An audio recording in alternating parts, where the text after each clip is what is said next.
They called Colonel Mara Voss a boring army paper pusher for 15 years. My name is Mara Voss.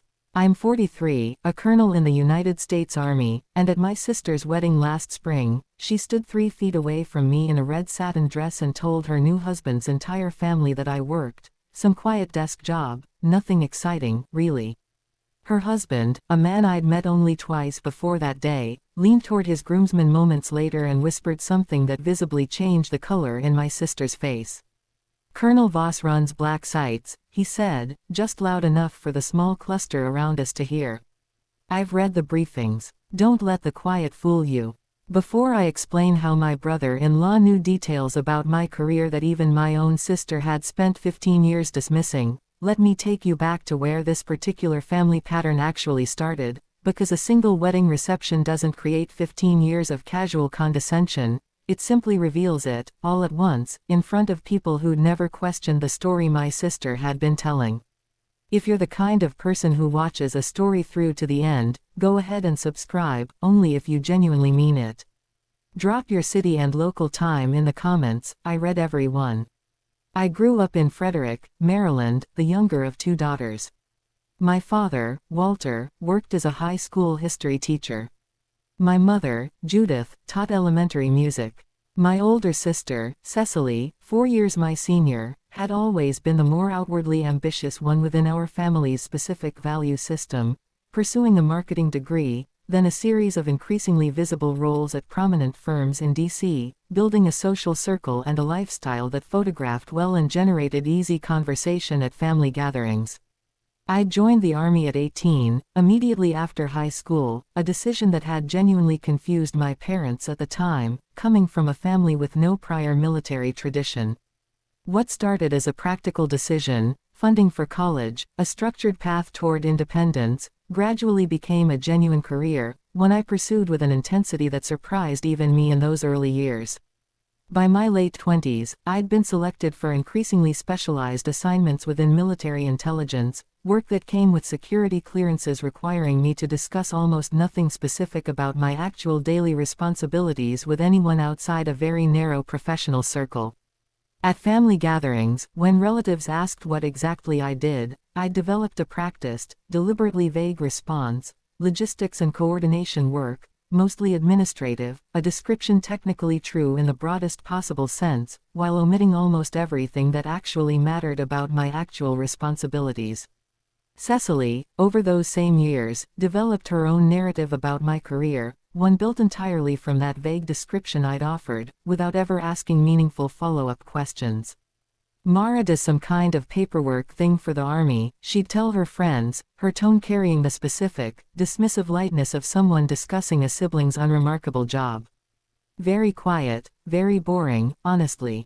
I have no idea how she stands it."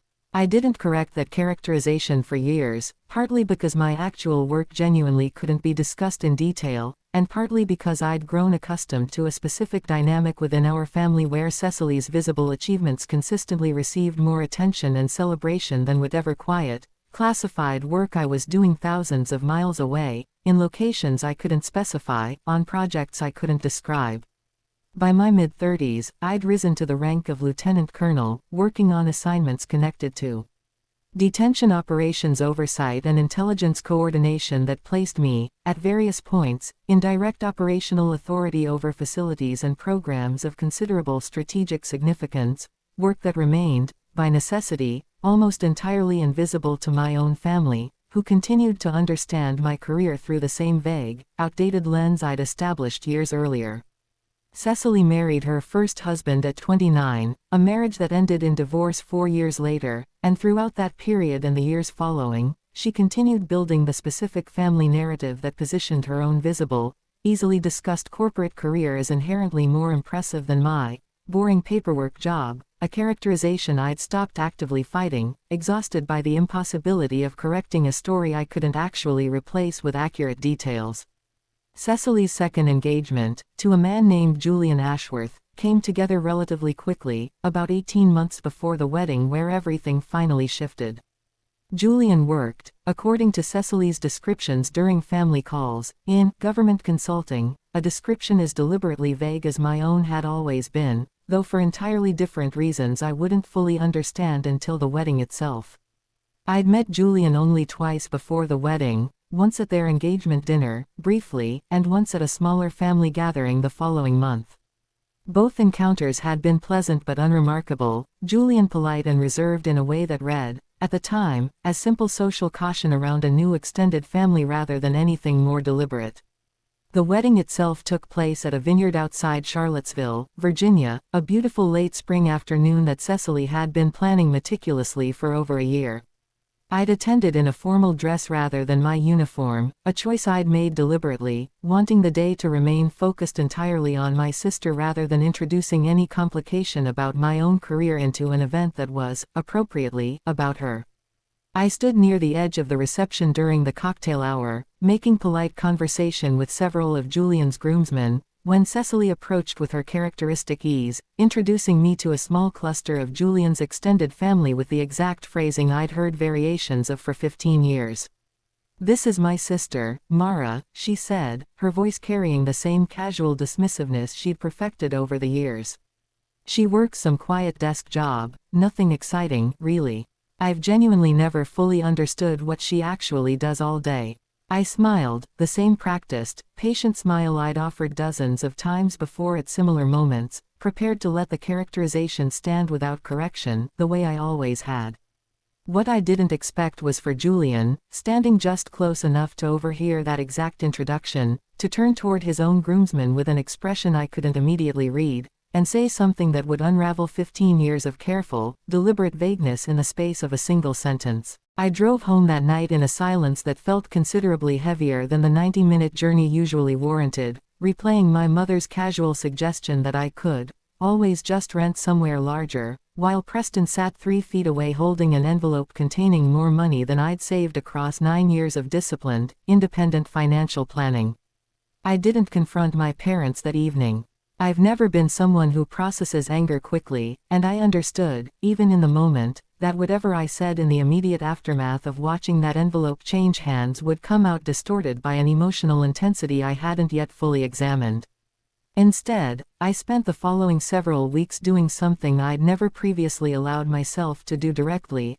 I began cataloging, deliberately and honestly, the full financial history of how my parents had supported each of their children throughout our adult lives.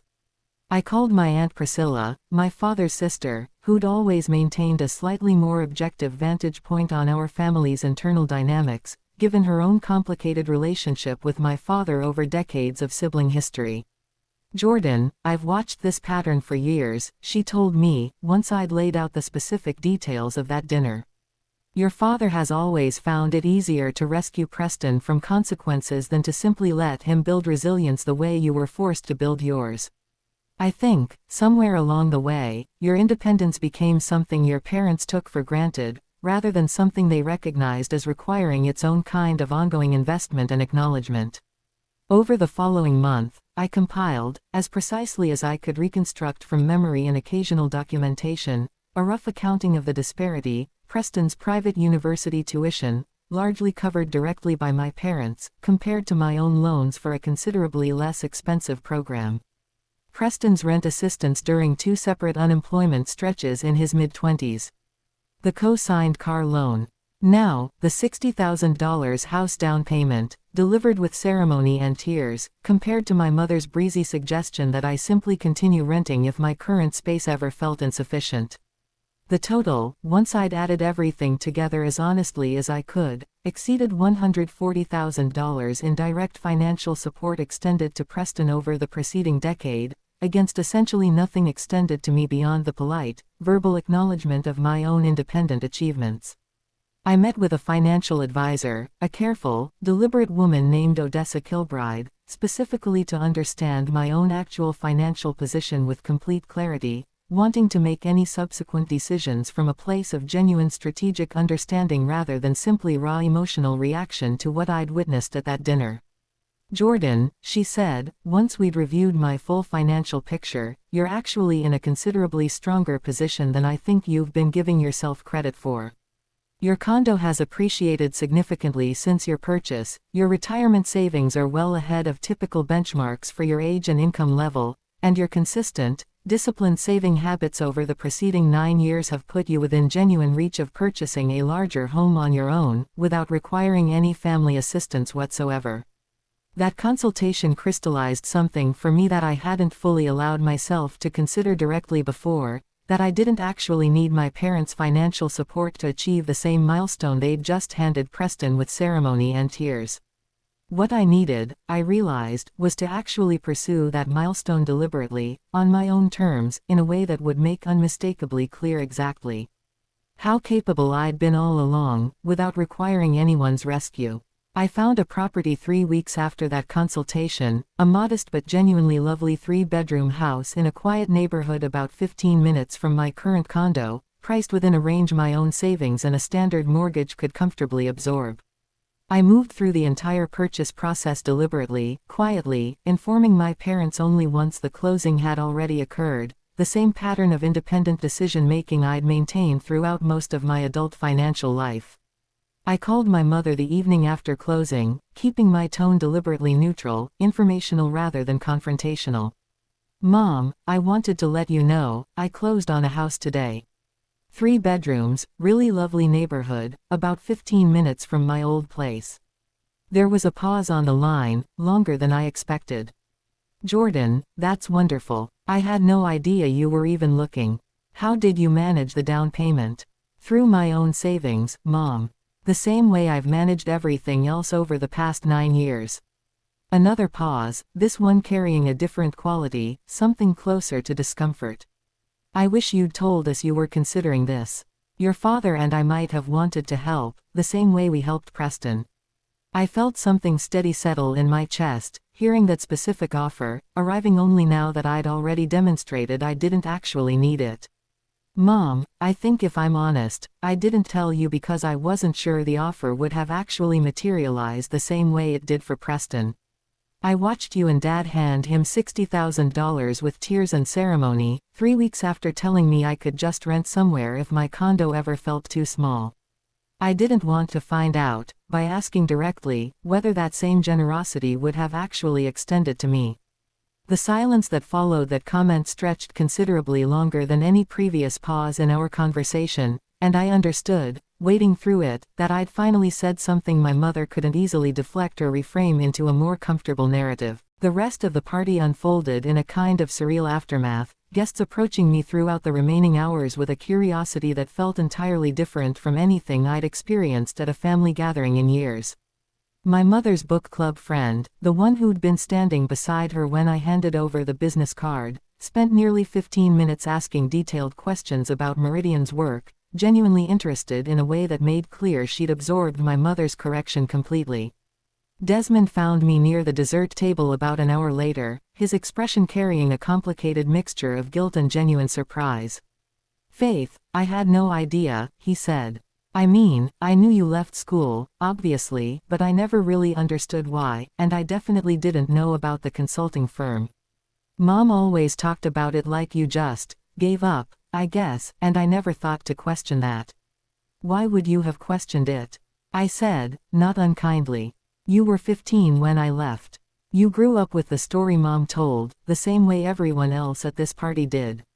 I don't blame you for believing it. I blame myself, a little, for not fighting harder to correct it sooner. What made tonight different? Why say something now, after all these years of not correcting it?" I thought about that question for a moment, turning it over honestly before answering. I think I finally got tired of protecting Mom from a truth that was never actually shameful in the first place.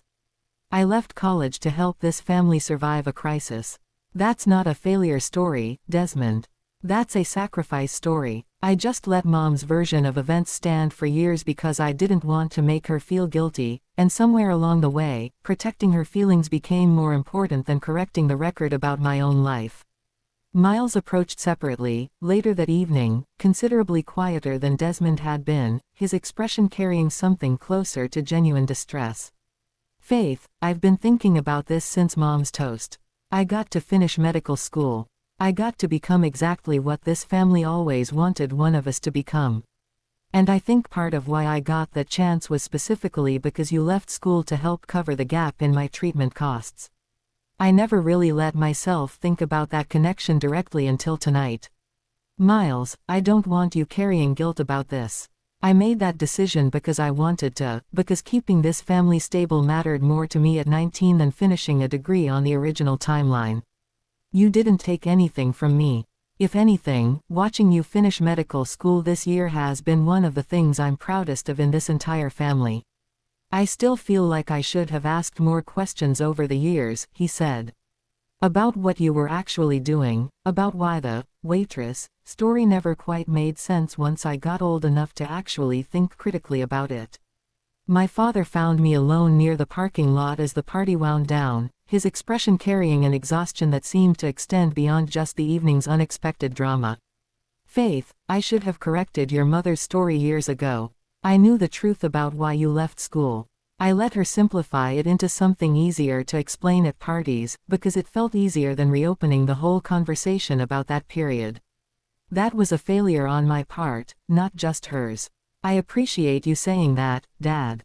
I think, honestly, everyone in this family found it easier to just accept Mom's version rather than push back on it, myself included for a long time.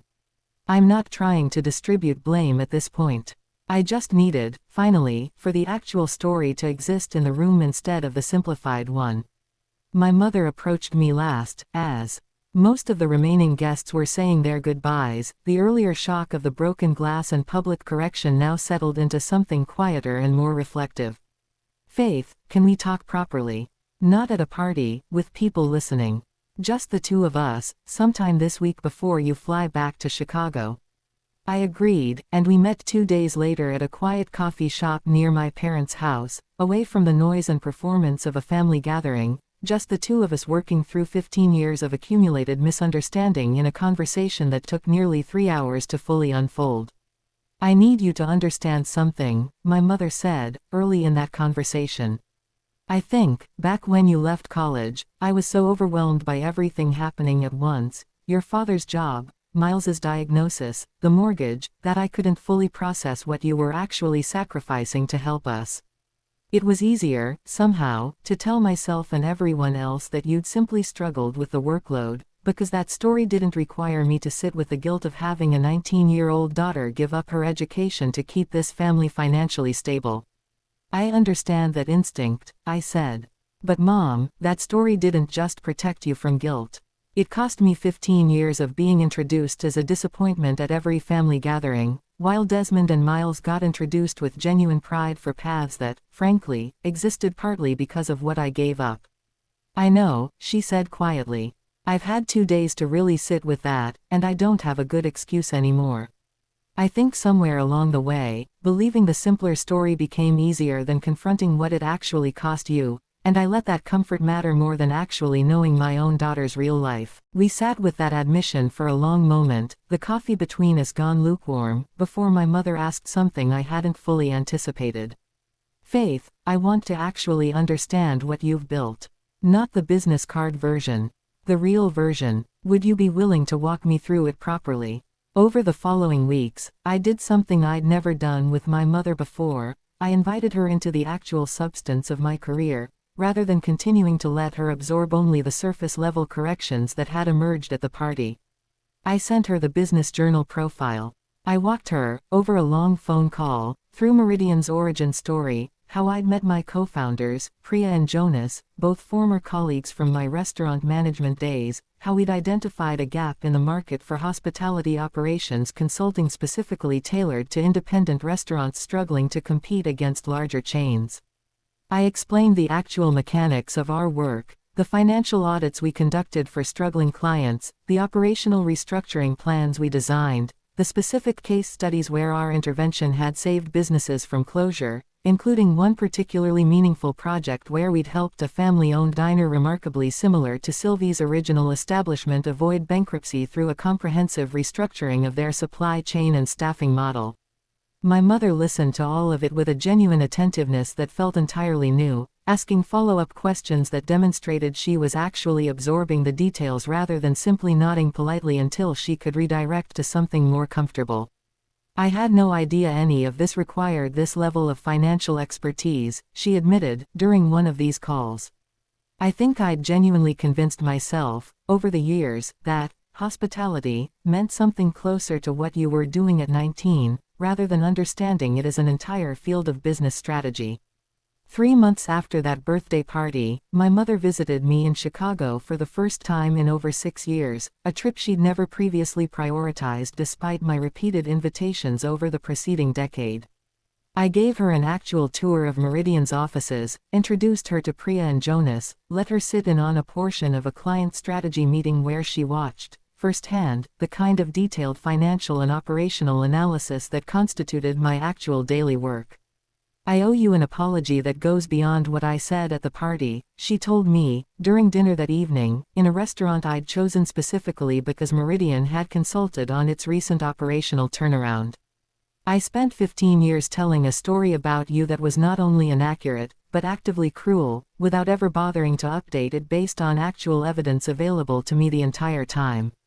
I think the real failure wasn't just that first mistaken story back when you were 19. It was that I never once, in 15 years, asked you a genuine, curious question about what your actual life looked like, because I'd already decided I knew the answer. I appreciate you saying that clearly, I told her.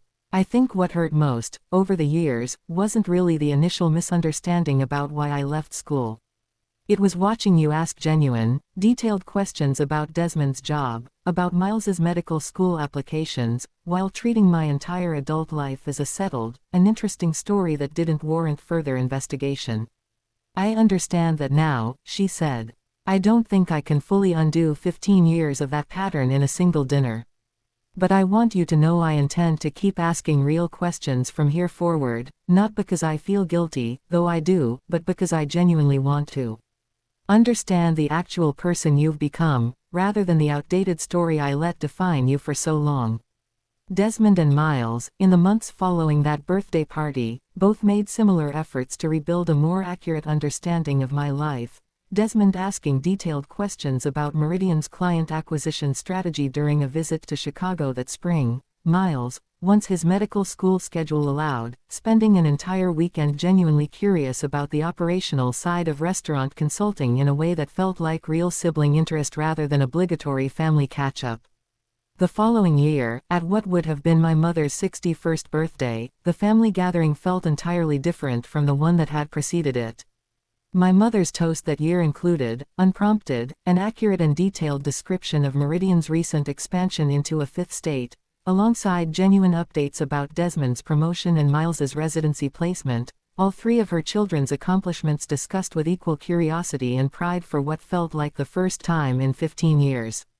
I sat, that year, not near the kitchen door, but at the head table alongside my brothers, listening to my mother describe all three of our lives with an accuracy and warmth that I'd genuinely stopped believing I'd ever hear directed at my own path. 2 years have passed since that 60th birthday party where a wine glass shattered on tile and, along with it, 15 years of an inaccurate story about who I actually was.